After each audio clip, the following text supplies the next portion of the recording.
গর্ভাবস্থায় বা গর্ভধারণের আগে আমাদের ডেন্টালের ট্রিটমেন্টের জন্য কি প্ল্যানিং রাখা উচিত? প্রথম 3 মাসে অনেক ট্রিটমেন্ট করা যায় না, অনেক অ্যান্টিবায়োটিক দেওয়া যায় না, অনেক সময় ইনফেকশন হয়ে যায়, একটা রিস্ক সিচুয়েশন। আসসালামু আলাইকুম, টুথ প্ল্যানেট থেকে আমি ডক্টর মোহাম্মদ সাইফুল আলম তালুকদার। আজকে খুব ইম্পর্ট্যান্ট একটা পয়েন্ট নিয়ে আপনাদের সামনে আলোচনা করব। গর্ভাবস্থায় বা গর্ভধারণের আগে আমাদের ডেন্টালের ট্রিটমেন্টের জন্য কি প্ল্যানিং রাখা উচিত, অথবা ডেন্টাল কেয়ারের জন্য আমাদের কোন কোন জিনিস মাথায় রাখা উচিত। আপনি প্ল্যান করছেন যে আপনি বেবি নেবেন, এই অবস্থায় আপনাকে অবশ্যই একবার ডেন্টিস্টের শরণাপন্ন হয়ে বিডিএস ডিগ্রিধারী একজন ডেন্টাল সার্জনের কাছে গিয়ে আপনার দাঁতের চেক আপ করে আসা উচিত যে আমার কোনো ট্রিটমেন্ট লাগবে কিনা। কারণ এমন অনেক ট্রিটমেন্ট আছে যেগুলো প্রেগনেন্ট অবস্থায় করাটা রিস্কি।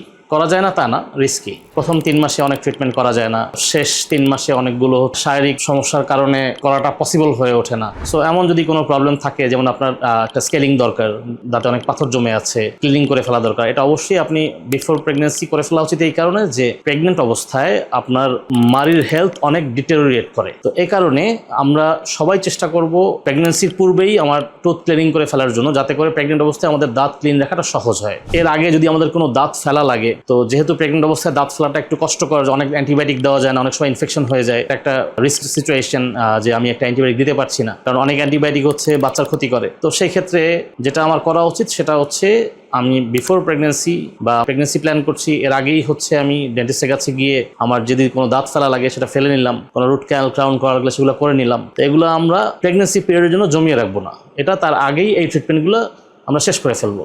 আর একটা ব্যাপার আছে, সেটা হচ্ছে আমি প্রেগনেন্ট হয়ে গেছি হঠাৎ করে, তো এখন আমার কি করা উচিত? একটু আগেই বললাম যে প্রেগনেন্ট অবস্থায় মারির হেলথ এমনিতেই ডিটেরিয়েট করে। বডির হরমোনাল ইমব্যালেন্সের কারণে আমার মারির হেলথ ডিটেরিয়েট করার কারণে মারির ইনফেকশন, মারি ফুলে যাওয়া, মারি থেকে ব্লিডিং হওয়া, দাঁতে পেইন হওয়া, দাঁত নড়ে যাওয়া, এই ধরনের সমস্যা অনেকেরই বেড়ে যায়। এই থেকে মুক্ত থাকতে হলে আমরা যেটা করব, প্রতিদিন 2 বেলা ব্রাশিং ঠিকভাবে করব।